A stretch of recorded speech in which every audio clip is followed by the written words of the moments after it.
Excellency Yusuf Ali Al Qatar, Qatari Ambassador to Australia, Honorable Andrew Stoner, Deputy Premier, New South Wales, distinguished guests, fellow bankers, ladies and gentlemen.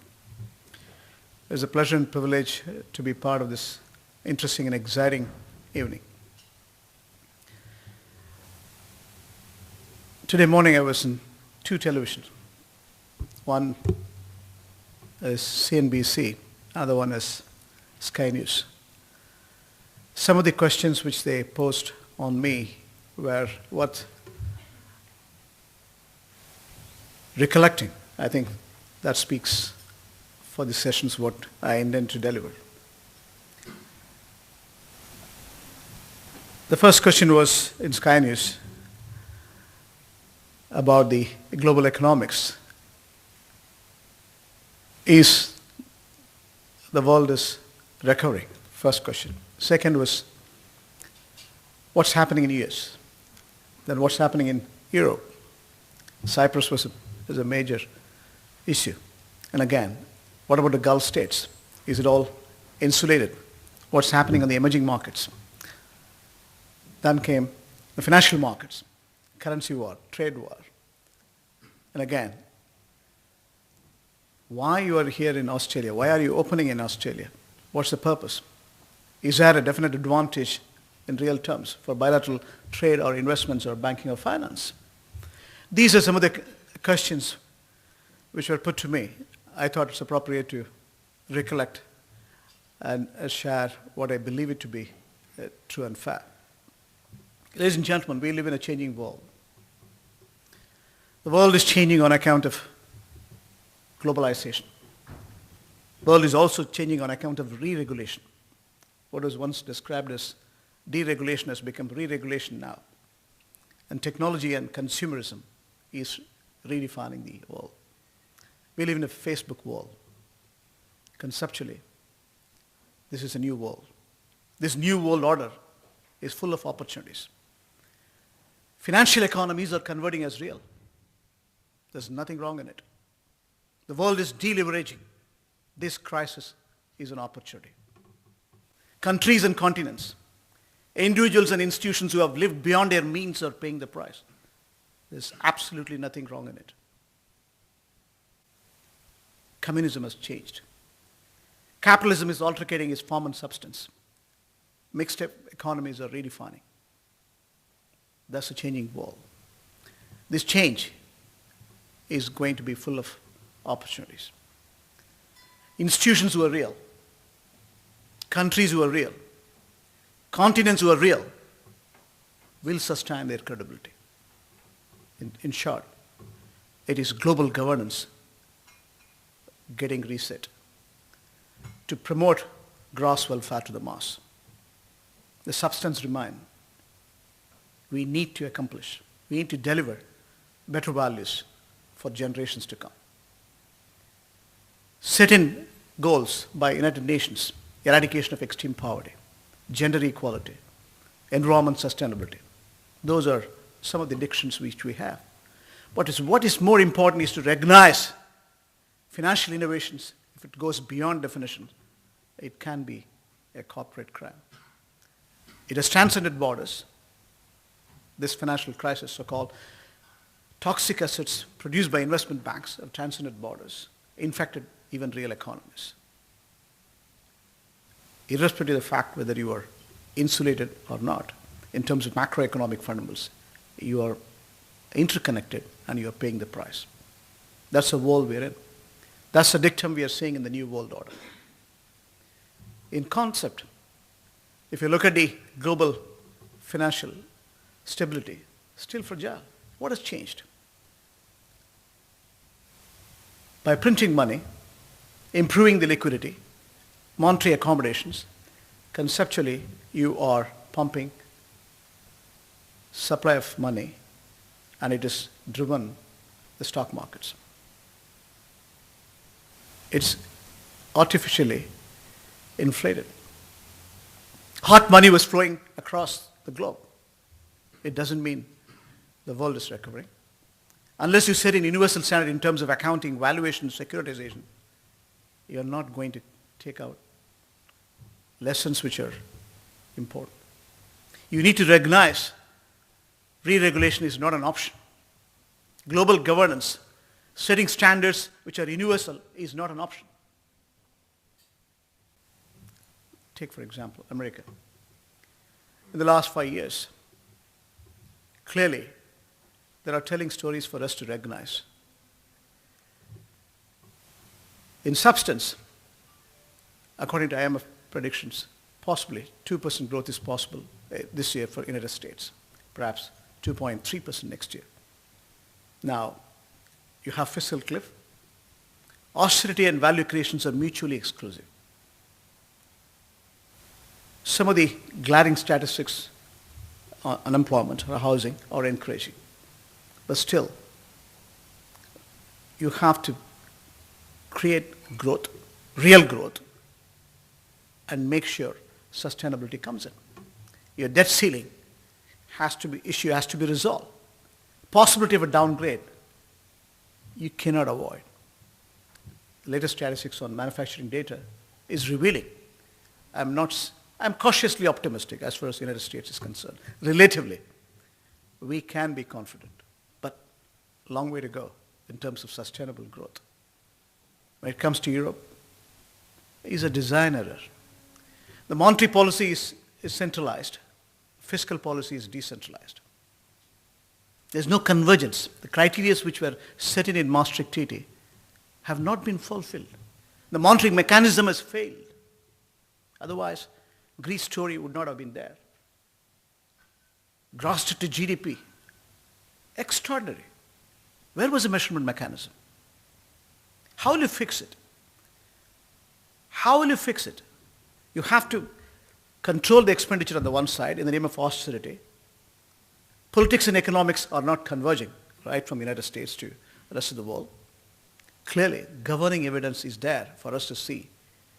Unless there is a fiscal union, unless there is a euro bond, in short, politics and economics are intertwined. If that is not going to be convergent, there is no scope for the existing version of euro. Perhaps a bridge version of euro. Those who can stick to the discipline, set in gross debt to GDP, 60%. Deficit financing, say 3%.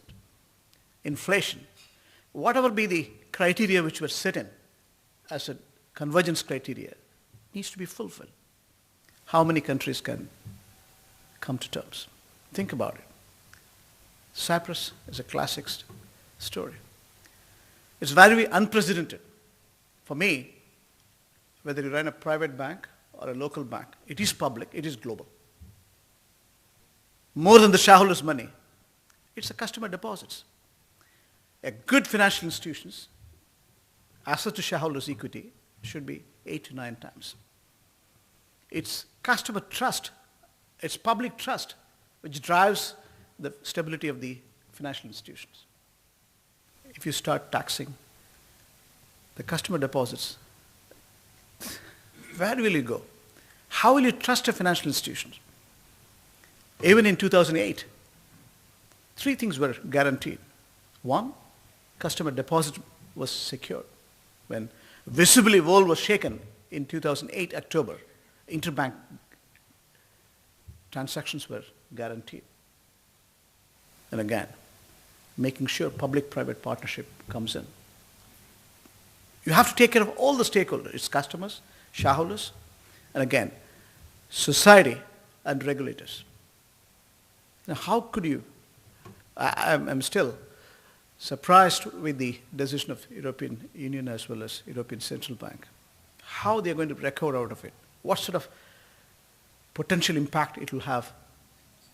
What sort of contagion impact it will have long term? Yet to be answered. Extraordinary circumstances. Look at the emerging markets. They are more or less going through stagflation, but for China. China is slowing down on the one side. Gone are the 30 years, China was coasting over 9%. Now it is oscillating between 8 to 8.5. And again, the housing market is a bubble. That's what economic pundits are saying.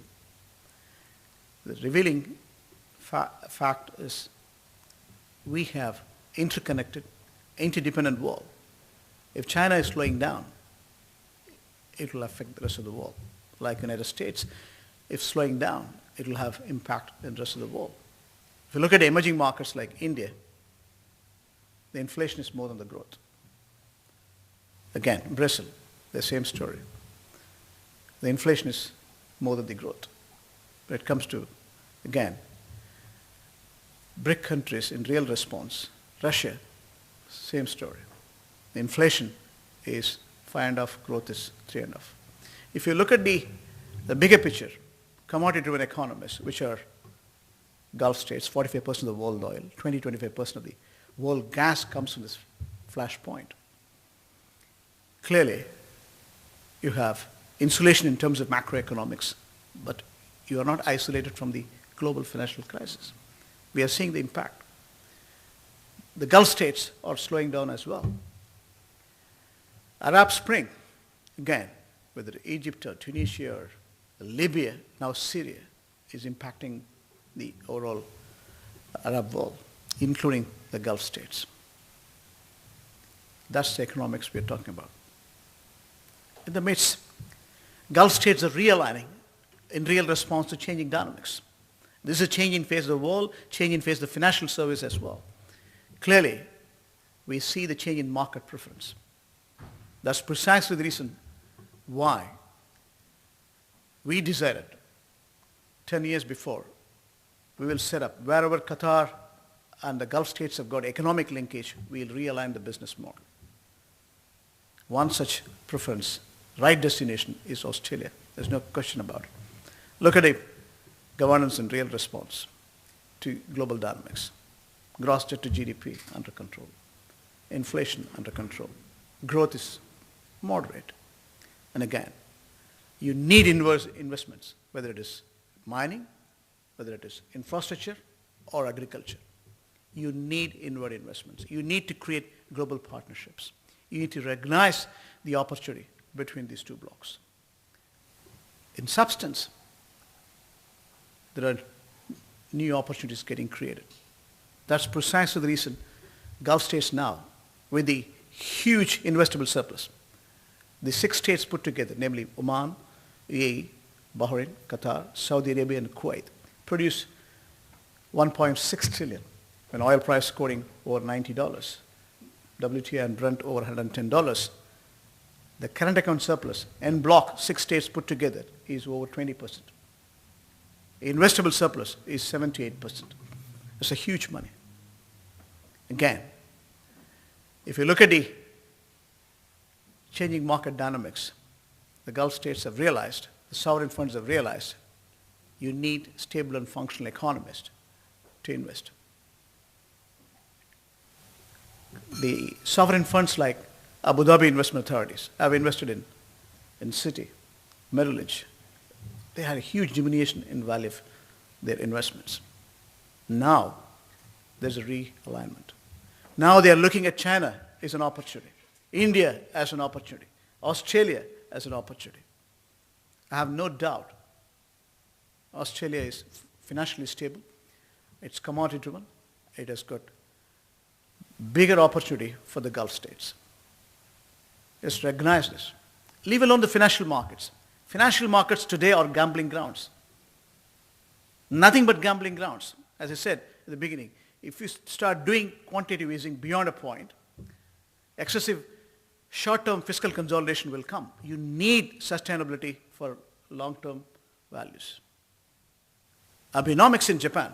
Now you see the stock market in the last 2 months' time. What sort of reflection we have seen? That's artificial. What you need to articulate is to recognize the solutions available within you by establishing new partnership, new governance, new set of re-regulations. And that's what the potential opportunity. Clearly, Australia and the Gulf states are logical partners, in my opinion. In terms of macroeconomics, as I said, it's very stable, almost very similar number, 1.5 to 1.6 trillion in terms of GDP. Same in the Gulf states. Commodity driven, by and large. You have definite reasons to believe you need to secure the Gulf states for long-term sustenance. Food security is a major issue. In terms of strength, it runs in fiscal surplus. It has got real resources. And again, clear vision. Countries like Qatar is a telling story. 16 years before, if you look at Qatar's story, they went into international markets. They borrowed funds. They didn't put flyovers or aerodromes. They invested in LNG. Having realized conserved resources are available to sustain long-term values, they invested in the industrial expansion. Today, it produces 1 million barrels of oil, 77 million metric ton of LNG, and again, petrochemicals. Clearly, they need to diversify. They need to invest in multiple markets, multiple sectors to see diversification as a structured solution comes in. Same story holds good. Again, there are opportunities for us to recognize investment partnership can be established in multiple form and substance here. With the advent of Arab Spring, human dignity has been the forefront. Today, social progression converge with political progression. Social progression, economic progression, social progression has to come together. That's why countries like the Gulf states, Saudi Arabia, or the rest of the other Gulf states focusing on healthcare, focusing on education, focusing on women participation in governance to make sure there's no social unrest. Social stability comes in. Huge infrastructure creation. This is where opportunity comes for Australian corporates. Trillions of dollars are committed for modernization. The airport is expanding. Seaport is expanding. Road, rail networks are coming up. Your engineering companies, construction companies like Leighton can play a role. And clearly, there are opportunities for us to bridge the gap by recognizing the road ahead. Banking is incidental. We as professional intermediary can disseminate knowledge. I was telling the Deputy Premier, we will take the Qatar delegation to Australia. Again, we'll also host Australian delegations. There are good developments. Qatar has invested in the agricultural land, 40,000 hectares in Western Victoria. That's just only a beginning. That's necessary for food security. Whether Brazil or Australia, they can be a sustainable supply chain for long-term food security. There are other areas where we can come together and promote the bilateral trade, investments, banking and finance. That's how I look at this partnership. That's how I recognize this opportunity. That's precisely the reason why today we are setting up our representative. These are commercial gates for us. We set in Japan or South Korea or today Australia only to promote the bilateral values. Banking will come. Banking will play its due role. Financial investments will come. We can support them for their domestic franchise, funded or non-funded. Big corporates are small and medium-sized entrepreneurs. We are there to add value to our relationship. Thank you, ladies and gentlemen, for your kind attention.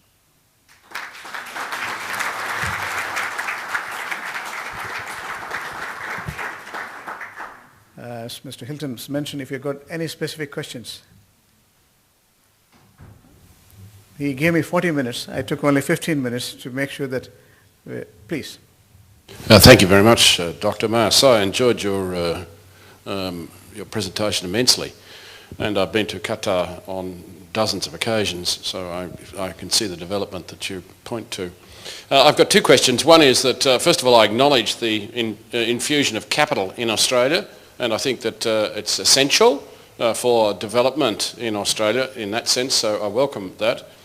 I'm very keen to find out, and particularly in agriculture, which lacks capital immensely, as we all know. But I'm particularly interested in your views on the emerging impact investment community, and what the Doha Bank's place might be in that, particularly as in this country there is virtually no impact investment community, and neither is there, in my view, in Qatar or in the GCC. It seems to be focused in the United States and to a lesser degree in Europe. I recognize a change in market preference now. By and large, you're right. Whether it's trade or investments for the Gulf states, it was Europe to start with. Second destination was United States. In the last 5 years, you could see not only Qatar is consigning LNG to China, they are also investing in multiple pockets, in emerging markets. And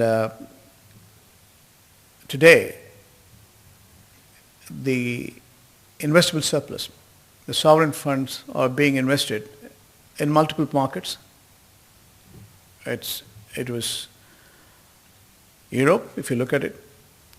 They have to diversify the risk, distribute the risk, and again, they have looked at European investments, which has been productively responded well, whether if it is London, it is Chelsea Barracks, Barclays, or again, London Stock Exchange. If it is Germany, it is Volkswagen or Porsche transport companies, and again, Agricultural Bank of China.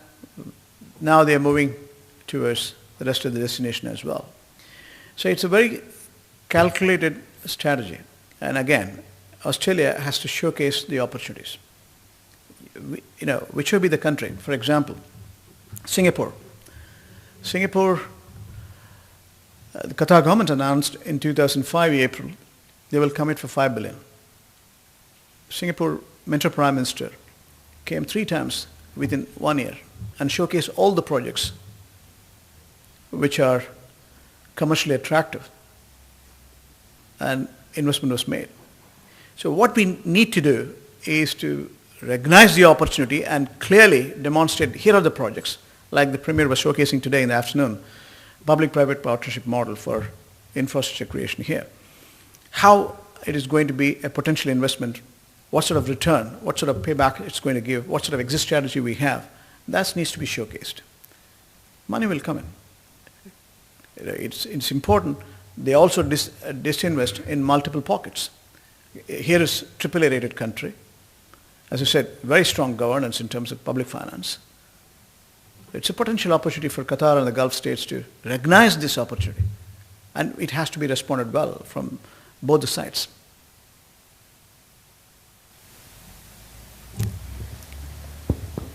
Doctor, thank you very much for your presentation this evening.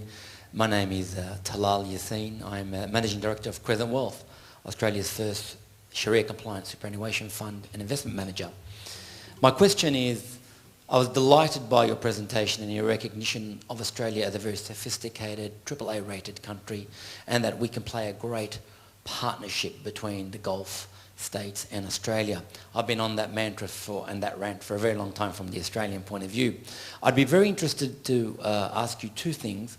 One, I would not mind a bit of a summary of what Doha Bank sees its future is in Australia. You've opened up a representative bank.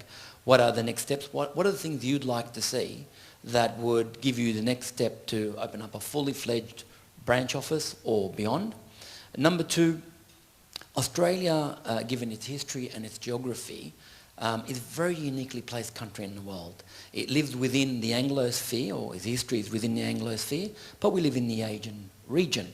And so to a lot of business people in Australia, such as myself, who not only run businesses but sit on major Australian company boards, we like to think that we are a great conduit into Asia, a AAA rated, westernised country, highly transparent, highly efficient, and may I add, just to plug Australia again, one of the best performing OECD countries. But we see money potentially coming from the Arab world as a conduit into Asia and a doorway that's safe, trusted and transparent. Wouldn't mind you commenting on both of those things. Yeah, the first question about Doha Bank plans. Wherever Qatar and the Gulf states have got economic linkages, we moved first. That's why Japan, that's why single largest relationship was Japan. Second was South Korea. And again, Singapore. And when it comes to full-scale operations, we don't go for a full-scale operation to start with. We set up a rep office, for example, in Dubai, cross-border to start with. We set up a rep office in 2004. We converted it as a full-scale operation in 2007. Abu Dhabi was set up in 2010 and it converted in 2012. We want to build relationship.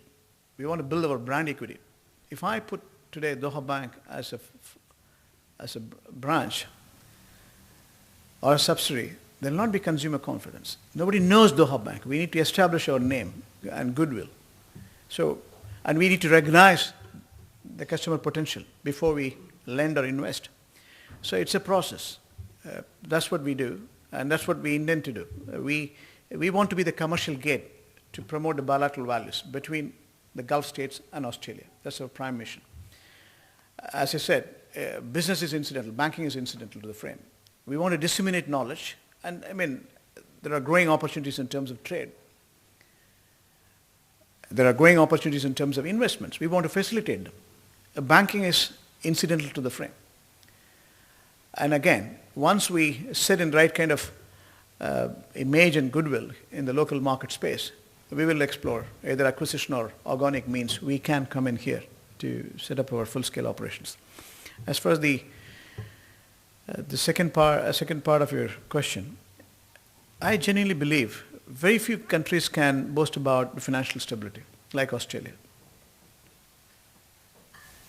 Even if your monetary policy is well governed, in my diction, I see transparency, I see governance to the core.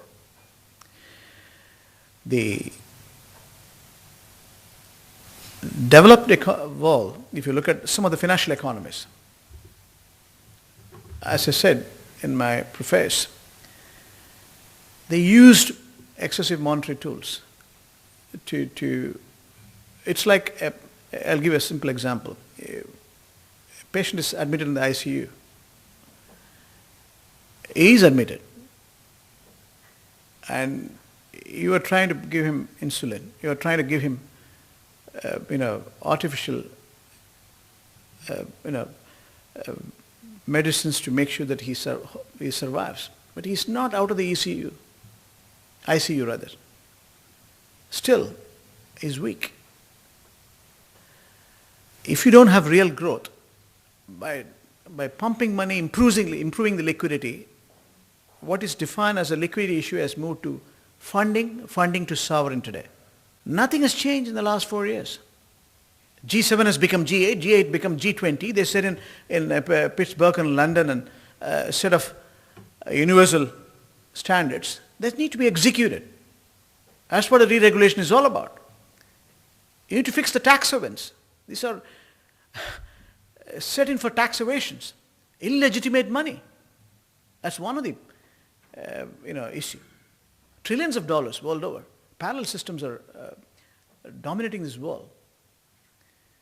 So here is an economy which is stable and functional. It's developed in real response. Financial stability is there. Public finance, as I said, gross debt to GDP is measurable, manageable, controllable. You should be proud of the overall governance. And I think the challenge remains, by and large, you need investment partnership to sustain long-term values. You have resources. You need global partnership. And that can come from pockets where you have a real surplus. And again, politics and economics have to converge in real response to changing dynamics. And Gulf states needs certain things, like, as I said, food security. Here is a solution here. They can go on investing on agriculture, livestock, or now we are importing wheat or barley or meat, but you can ensure long-term supply chain comes in by investing in Australia. Again, it is not confined to only agricultural products. It can be, in financial institutions. You have a very limited number of banks here. You need to support the small and medium-sized entrepreneurs. You need to have more and more, financial institutions to come in with the right kind of investments. That's an opportunity. Any other questions, please?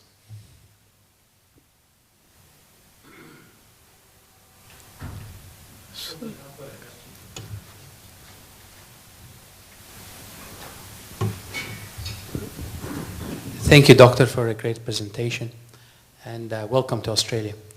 Camille Guerres. You mentioned it a number of times, small, medium enterprises.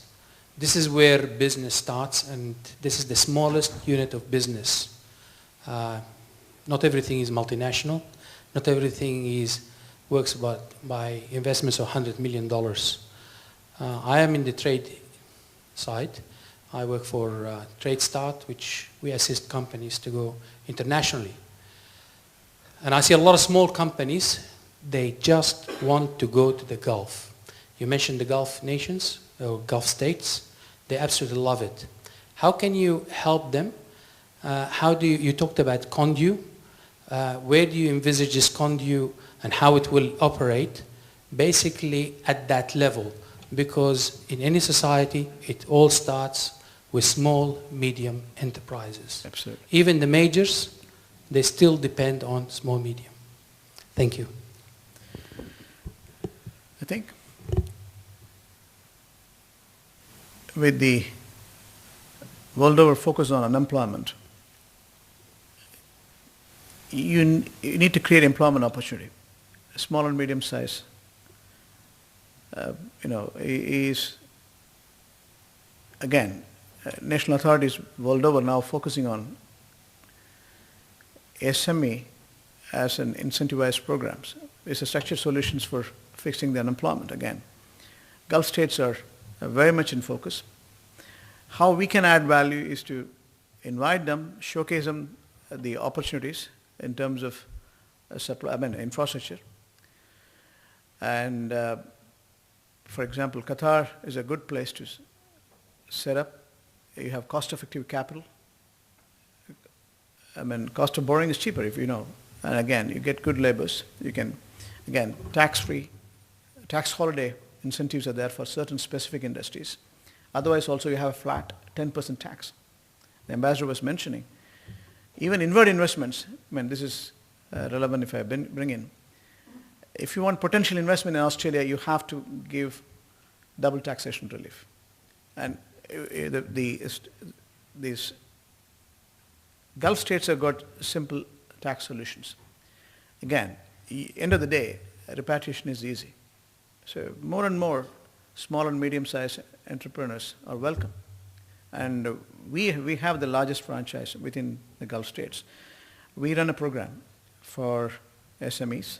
We offer them the infrastructure. We collaborate with telecommunication companies. We facilitate them. As long as you have your know-how, we will advise you. The project advisory team will advise you. We will fund you, working capital or funded or non-funded, and we can set you up.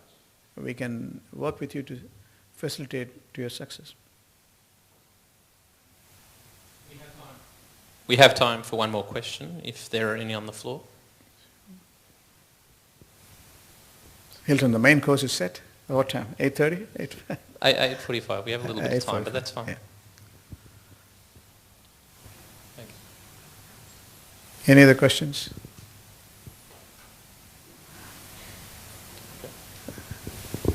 No questions? Everything is clear? Because I've summarized all the questions in the beginning. I hope I answered all the questions in terms of global economics or Gulf economics. And if there is no other questions, you got a question, the lady? No? She no? Right. I'll say thank you very much for your presence, and I'm sure we'll have a wonderful evening. Thank you.